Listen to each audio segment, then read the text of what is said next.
mean, one of my first memories is having a bumper pack of felt tip pens for Christmas one year, and just being really pleased with them.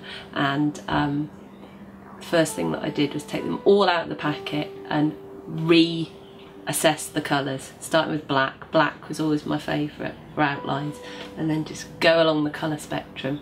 And yeah, I can just always remember at school loving the drawing and the colouring in, and I think it, you know, I always drew, I always painted, and my mum used to make things. She used to do knitting, and she used to go to pottery classes and woodwork, so she was always doing something, making something, and that obviously rubbed off on me.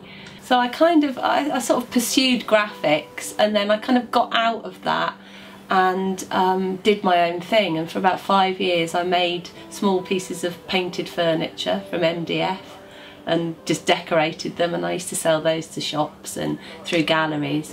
And then I did a bit of jewellery making and designing and a bit of window dressing, and it was during the window dressing that I realised paper was a really good medium to work with, because it was readily available, fairly cheap, and if you went wrong you just recycle it and start all over again. So it just kind of, the more I started to work with it, the more I realised that I could manipulate it and I could do things to it to make it work for me. It's something that I can go to a shop and I can just pick it up, buy it, and you know, I can go and feel the different weights of it as well, because texture and weight are really important. And I do use a lot of just coloured paper, but I also buy watercolour paper of different weights, thicknesses, textures, and I paint that as well. So I've got lots of little tester pots of paint, just, you know, household emulsion paint, and I like to use those. I like to do a wash, a dry brush, and it just kind of brings the texture out of the paper.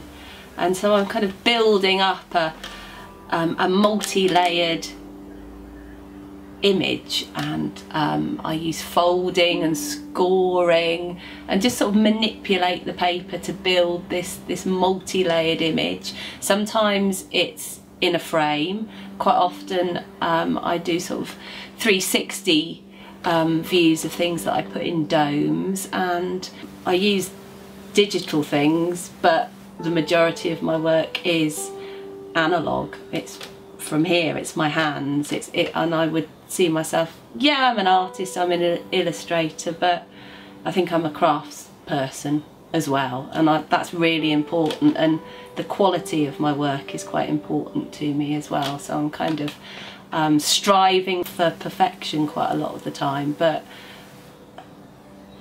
yeah, that is important to me, but it's also important that my workings can be seen in what I do as well. My hand is in my work as well.